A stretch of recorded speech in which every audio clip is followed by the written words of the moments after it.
Is it because people don't want to buy new cars because they're feeling the squeeze? Is it because new cars aren't available because of semiconductor shortages? Or is it a bit of both? Well, at the moment, Liam, it is primarily a supply issue. We know the demand is there. Order books are very strong across the industry, but it's the supply. We're still, as an industry, suffering a degree of long COVID.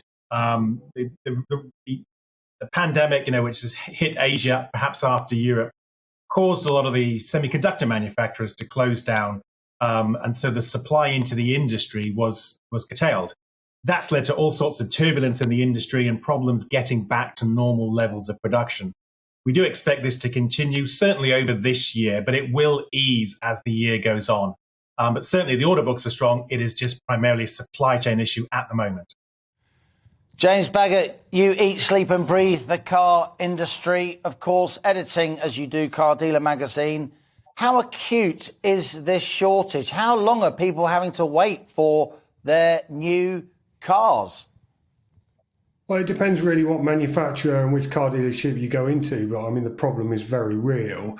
Most car manufacturers are quoting a wait of around 6 months at the moment, but I have heard waits of up to 18 months. And in fact, some manufacturers are not actually taking orders for some cars. The problem's so acute there. I mean, it depends really, as I say, which manufacturer it is. Volkswagen Group was particularly badly hit by it with their brands Audi, Volkswagen, Skoda and Seat. BMW and Mercedes have been hit in Germany, shutting their factories there. And Oxford, the mini plant there, has also shut for a couple of weeks, all due to these parts problems. And it's not just those semiconductors. There's parts problems as a result of the war in Ukraine. Wiring looms especially were made there, and they are causing problems as well. So it doesn't look like the problem's going to get better anytime soon. Mike, let's go back to you. It caught my eye that the sales of electric cars were 76% up, but 76% up from a pretty low base. What sort of share of new cars that are being bought now are electric cars? For the last month, it was about 16%. That's pure electric. But if you add in plug-in hybrids and indeed hybrids, that's sort of the totality of electrified vehicles. It's about 1 in 3, about a third of new car sales are electrified. Wow. But what did you rightly say there? You're just seeing this fantastic growth in battery electric vehicles. We sold more in March than we did in all of 2019. And that trend is continuing. And so we need that to continue, not just for the industry, which has invested billions in the technology, but if you are to achieve your net zero goals as a society, decarbonising road transport is fundamental to that.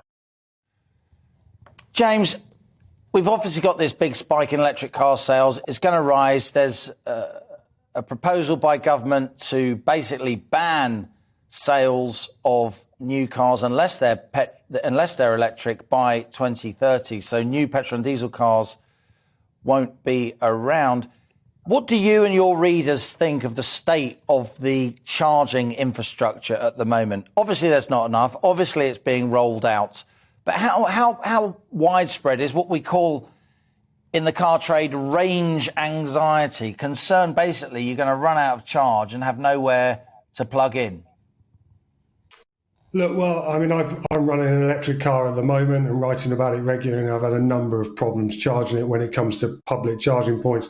The amount that you go to and don't actually work is incredibly disappointing. I find that running an electric car and charging it at home makes a big difference. And I mean, most people don't actually use their cars for long distance on a daily basis. Electric cars do make sense for a huge number of people. And as you rightly point out, that 2030 ban is just around the corner. And people are actually looking for alternatives to combustion engines now. And that is why we are seeing a big rise in those EV sales. I mean, the other reason we're seeing a big rise is actually a lot of manufacturers are focusing on making these electric cars at the moment. They've got targets to hit when it comes to emissions, which means that they want to put the semiconductors that they can get hold of into these electric vehicles. And it means that the supply of these electric cars are actually a little bit more plentiful in car dealers. So there's a number of different reasons there. But if you are looking at buying an electric car, you really do need to consider how you're going to charge it, because right now the charging infrastructure across the UK is pretty woeful. Justin, you won't get a better conversation, a more informed conversation about the car industry than with these two guys. You've got the SMMT there, you've got the bloke that runs Car Dealer magazine. What caught your ear, if I may say so? It's that one, 18 months. Yeah. 18, you could have had 2 children in that time before I can get a car. Yeah. No, even the price of second-hand cars have gone through the roof. All that means that I'm actually going to sit there and stick with my 1964 Morris Traveller because I know it still works.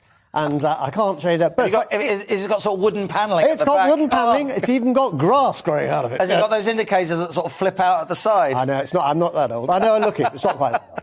Justin Urquhart Stewart, there, co-founder of Regionally, and indeed car dealer editor-in-chief James Baggott, and Mike Hawes of the Society of Motor Manufacturers and Traders.